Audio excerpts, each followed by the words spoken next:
नागपूरमध्ये आलेले आहेत। IAS अधिकाऱ्यांच्या बदल्या करण्यात आलेल्या आहेत। मुख्यमंत्री कार्यालयाचे सहसचिव राधाकृष्णन यांची महाजनेकोच्या अध्यक्षपदी बदली झाली आहे। महाजनेकोचे अध्यक्ष अन बालगन यांच्याकडे आता उद्योग विभागाच्या सचिव पदाची जबाबदारी देण्यात आली आहे। तर गडचिरोलीचे जिल्हाधिकारी संजय दैने यांच्याकडे नागपूर टेक्सटाईल आयुक्त पदाची धुरा असेल। तर आयुक्त अविशांत पांडा यांची गडचिरोलीच्या जिल्हाधिकारी पदावरती बदली करण्यात आली आहे। तर वर्ध्याचे जिल्हाधिकारी राहुल कर्डिले यांची नाशिक महानगरपालिकेचे आयुक्त म्हणून बदली होती आहे। राज्य कर सहआयुक्त सी वनमाती यांची वर्ध्याच्या जिल्हाधिकारीपदी नियुक्ती करण्यात आली आहे। सी वनमाती यांच्या जागी चंद्रपूर जिल्हा परिषदेचे CEO संजय पवारांची वर्णी लागली आहे। विवेक जोन्स हे चंद्रपूरचे नवे जिल्हा परिषद CEO असतील। तर पुणे विभागीय महसूल उपायुक्त अण्णासाहेब चव्हाण यांची महात्मा फुले जीवनदायी आरोग्य योजनेच्या CEO पदी बदली करण्यात आली आहे। तर गोपीचंद कदम यांना सोलापूर स्मार्ट सिटी CEO पदी त्यांची नियुक्ती होती आहे। प्रतिनिधी तुषार रुपनवार आपल्याला अधिक माहिती देतील। तुषार, IAS अधिकाऱ्यांच्या बदल्या झाल्यात आणि त्यासोबत मेट्रोच्या निधीमध्ये घसघशीत वाढही होतीये। ज्ञानंदा, आपण जर पाहिलं असेल तर देवेंद्र फडणवीस यांनी मुख्यमंत्री पदाची सूत्र हाती घेतात आपल्याला राज्यामध्ये प्रशासकीय बदल होताना पाहायला मिळतात। राज्यामध्ये जवळपास अनेक महत्त्वपूर्ण प्रशासकीय बदल झालेले आहेत। तर दुसरीकडे मेट्रो संदर्भामध्ये भरघोस असा निधी आपल्याला एशियन डेव्हलपमेंट बँकेकडून मिळताना पाहायला मिळतोय। जवळपास 272 कोटींचा हा निधी MMRD ला वितरित करण्यात आलेला आहे। हा निधी प्रामुख्याने मुंबई आणि ठाण्यातल्या मेट्रो मार्गिकांसाठी असणार आहे। देवेंद्र फडणवीसांनी सर्व मेट्रोचं जाळं लवकरात लवकर पूर्ण करण्यासाठी सर्व अधिकाऱ्यांना सूचना देखील दिल्याचं पाहायला मिळतंय।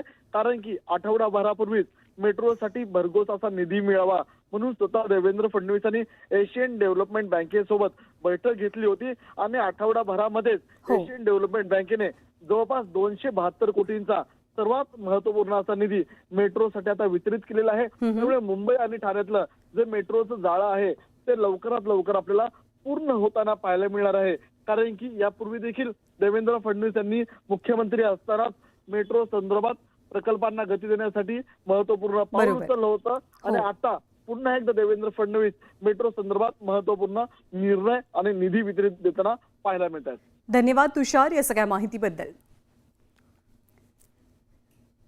आणि मुख्यमंत्री लाडकी बहीण योजनेच्या निधी वाटपाला आता सुरुवात झाली असं ट्विट राज्याच्या महिला आणि बालविकास मंत्री अदिती तटकरेंनी केलंय। आदर्श आचारसंहितेमुळे थांबलेली प्रक्रिया पुन्हा एकदा सुरू झाल्याचं अदिती तटकरेंनी म्हटलंय। अभयसिंह राजे भोसले यांच्यावर शरद पवारांनी अन्याय केला। 1999 साली अभयसिंह राजे काँग्रेस सोडून राष्ट्रवादीत आले नसते तर कदाचित काँग्रेसने त्यांना मुख्यमंत्री केलं असतं असं बांधकाम मंत्री शिवेंद्रराजे भोसले म्हणाले। अभयसिंह राजेंना बाहेर ठेवल्यामुळे जिल्ह्याचं नुकसान झाल्याचाही आरोप त्यांनी केला। विधिमंडळाच्या अधिवेशनावरनं जयंत पाटलांनी सरकारवर टीका केली आहे। मोठमोठ्या घोषणा करण्याचा स्वभाव आहे, तशा काही घोषणा झाल्या नाहीत। तशा काही घोषणा झाल्या मात्र अधिवेशनात विदर्भाच्या जनतेच्या अपेक्षा पूर्ण झाल्या नाहीत असं म्हणत जयंत पाटलांनी सरकारवर टीका केली आहे। मस्साजोग प्रकरण दाबू देणार नसल्याचा इशारा मराठा आंदोलनकर्ते मनोज जरांगेंनी दिलाय। तपासाला इतका वेळ का लागतोय? एकदा का बीडच्या जनतेने तपास हाती घेतला तर सरकारला लक्षात येईल असा इशाराही जरांगेंनी दिलाय। 28 तारखेला बीड शहरात सर्वपक्षीयांकडून निषेध मोर्चा निघणार आहे। मस्साजोगचे मृत सरपंच संतोष देशमुख यांच्या हत्येतल्या मारेकऱ्यांना कठोर शिक्षा द्यावी या मागणीसाठी हा मोर्चा असेल। बीडच्या मस्साजोगमधील सरपंच संतोष देशमुख हत्या प्रकरणी SIT स्थापन करून आरोपींना लवकरात लवकर अटक करावी अशी मागणी आमदार सुरेश धस यांनी केली आहे। राज्याच्या मुख्यमंत्र्यांनी किंवा अजित पवारांनी बीड जिल्ह्याचं पालकत्व स्वीकारावं असंही सुरेश धस म्हणाले। राज्याचे कृषी मंत्री माणिकराव कोकाटे यांनी राष्ट्रवादीत नाराज असलेल्या छगन भुजबळांच्या मतदारसंघात दौरा केला। या दौऱ्यामध्ये छगन भुजबळांच्या राजकीय विरोधकांनी कोकाटेंचं जोरदार स्वागत केलं। मुख्यमंत्री देवेंद्र फडणवीस यांच्यासह विदर्भातील भाजपच्या सर्व नवनिर्वाचित आमदारांचा उद्या नागपूरमध्ये नागरी सत्कार आयोजित करण्यात आलाय। केंद्रीय मंत्री नितीन गडकरींच्या हस्ते हा सत्कार पार पडेल। आमदार म्हणून निवडून आल्याबद्दल भाजप आमदार गोपीचंद पडळकरांचा सत्कार केला गेला। सांगलीच्या आटपाडीमध्ये भव्य सत्कार सोहळा आयोजित केला गेला आणि या निमित्तानं शहरातनं भव्य मिरवणूकही निघाली। उपमुख्यमंत्री झाल्यावर एकनाथ शिंदे पहिल्यांदाच आपल्या मूळ गावी दरेगावात गेलेत. दरेगावी जाताच एकनाथ शिंदे शेतात रमल्याचं चित्र पाहायला मिळालं. त्यांनी त्यांच्या नातवासोबत शेतात फेरफटका मारत शेतीची पाहणी केली. आमच्यातल्या अनेक मंत्र्यांना बंगले दिले गेलेत तर काहींना फ्लॅट मिळालेत. मात्र बंगला आणि फ्लॅट यावरनं आमच्यात वाद होणार नाहीत हे नक्की आहे, असं वक्तव्य उदय सामंतांनी केलं. तर संजय शिरसाटांना बंगल्याच्या ऐवजी फ्लॅट मिळालाय. मात्र फ्लॅट मिळाल्यामुळे आपण नाराज नाही अशी स्पष्टोक्ती संजय शिरसाट यांनी दिली आहे.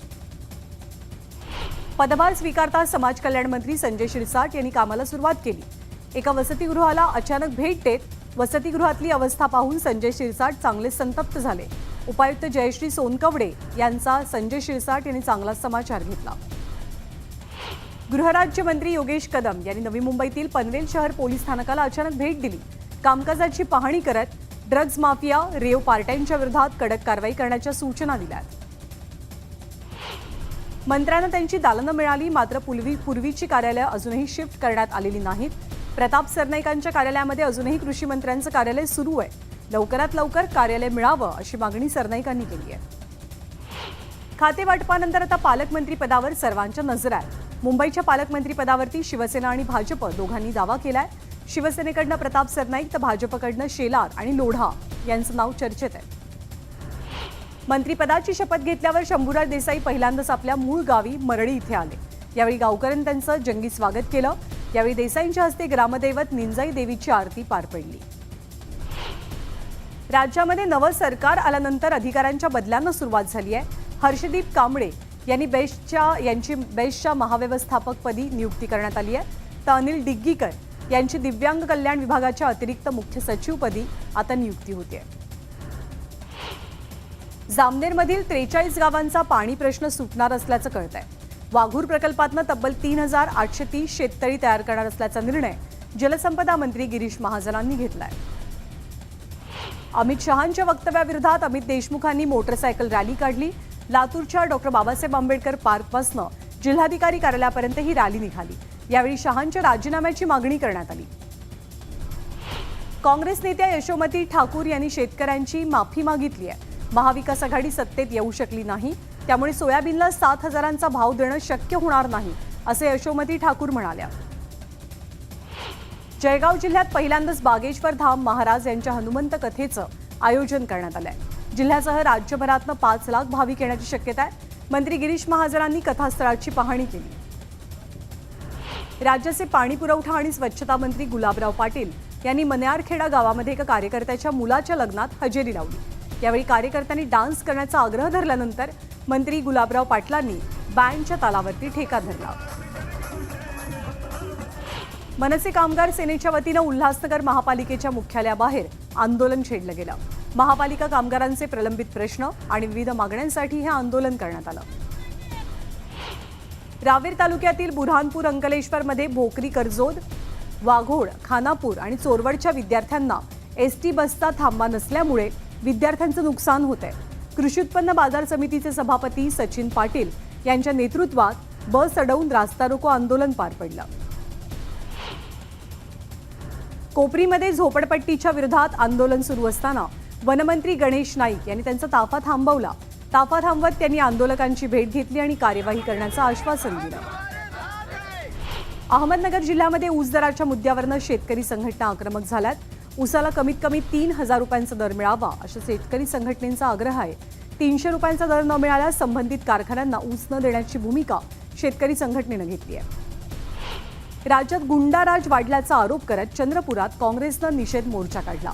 त्यासोबत अमित शहांनी माफी मागावी अशी मागणी काँग्रेसच्या आंदोलनकर्त्यांनी केली. नंदुरबार शहरामध्ये खासदार गोवाल पाडवी यांच्या नेतृत्वात काँग्रेसनं आंदोलन केलं.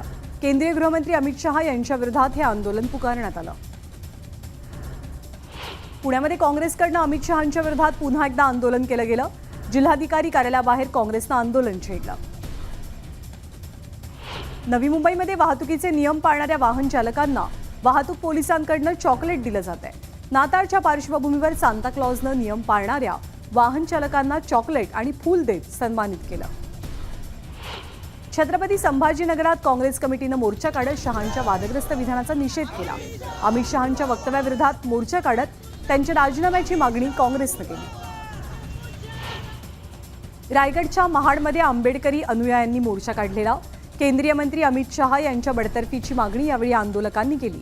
डॉक्टर बाबासाहेबांबद्दलच्या शहांच्या वक्तव्यानंतर आंबेडकरी समाज आक्रमक झालाय. पाचोरा येथे राष्ट्रीय ग्राहक दिनानिमित्त ग्राहक सेवा संघाच्या वतीनं जनजागृती रॅली काढण्यात आली. यावेळी जागो ग्राहक जागो अशा घोषणाही दिल्या गेल्या. सातारा जिल्ह्यामध्ये स्वाभिमानी शेतकरी संघटनेकडनं दूध बंद आंदोलन छेडण्यात आलं.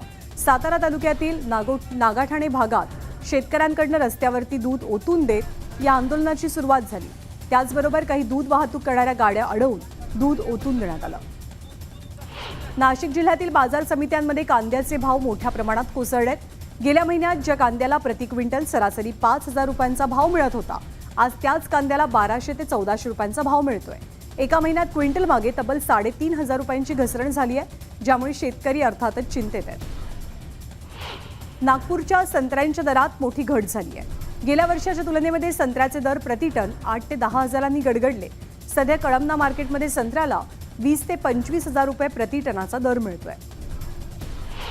केंद्र शासनानं यावर्षी तुरीला 7,550 रुपये क्विंटल हमीभाव जाहीर केलाय. सरकारच्या हमीभावाला बगल देत शेतकऱ्यांचा माल व्यापाऱ्यांकडनं बेभाव दरानं खरेदी केला जातोय. त्यातच आर्द्रतेच्या नावाखाली मालाची मनमानी पद्धतीनं खरेदी करून आर्थिक लूट होतीये. सध्या कापूस वेचणीच्या कामाला गती आली आहे. हवामान खात्यानं पावसाची शक्यता व्यक्त केल्यामुळे शेतकऱ्यांची चिंता वाढली आहे. मात्र दुसरीकडे शेतमजुरांच्या अभावी कापूस उत्पादक शेतकरी अडचणीत आहेत. अमरावती इथल्या संत गाडगेबाबा विद्यापीठ परिसरात कामगारांवरती बिबट्यानं हल्ला केला. बिबट्यानं केलेल्या हल्ल्यात कामगार किरकोळ जखमी झालाय. वन खात्याकडनं बिबट्याला रेस्क्यू करत ताब्यात घेण्यात आलं. अमरावती विद्यापीठात बिबट्याचा वावर वाढल्यामुळे विद्यार्थ्यांमध्येही भीतीचं वातावरण आहे. सोलापूरच्या सिद्धेश्वर कृषी प्रदर्शनात चक्क दूध पिणारा कोंबडा आढळलाय. राजा असे या कोंबड्याचं नाव असून वनराज क्रॉस जातीच्या कोंबड्याला पैलवानासारखा खुराक दिला जातो.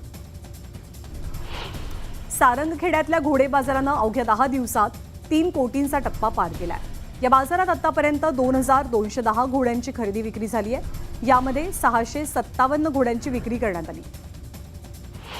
अहिल्यानगर जिल्ह्यातील राजूर इथे डांगी जनावरांच्या स्पर्धा आणि प्रदर्शनाचं आयोजन करण्यात आलंय. यावेळी या जनावरांची खरेदी विक्री केली जाते. या यात्रेत हजारो नागरिकांचा सहभाग पाहायला मिळाला. केंट आंब्यांचं वाशीतल्या घाऊक बाजारपेठेत आगमन झालंय. या आंब्याला किलोला 600 ते 700 रुपयांचा दर मिळतोय. अंमली पदार्थ विकणाऱ्या महिलेसह दोघांना मुंब्रा पोलिसांनी अटक केली. अंमली पदार्थांसह एकूण 6,23,900 रुपये किमतीचा मुद्देमाल पोलिसांनी जप्त केला. उल्हासनगर शहरामध्ये पुन्हा एकदा बांगलादेशी नागरिक असलेल्या महिलेला ताब्यात घेण्यात आलं. आशेडेपाडा भागातनं यास्मिन अख्तर नावाच्या महिलेला ताब्यात घेतलं गेलंय. संबंधित महिला एका हॉटेलमध्ये वेटरचं काम करत होती अशी माहिती तपासातनं मिळतेय. जालन्यात एका महिलेकडनं जालना महानगरपालिकेकडनं सलग दुसऱ्या दिवशी प्लास्टिक जप्तीची कारवाई हाती घेण्यात आली. बंदी असलेलं 680 किलो सिंगल यूज प्लास्टिक यावेळी जप्त करण्यात आलं. अंबरनाथ महानगरपालिकेकडनं वाहतूक विभागातील वॉर्डनची सेवा स्थगित करण्यात आली आहे. त्यामुळे वाहतूक कोंडी वाढत असून पोलिसांचे हाल होत आहेत. स्थगित केलेली सेवा पुन्हा सुरू करावी अशी मागणी नागरिकांची आहे.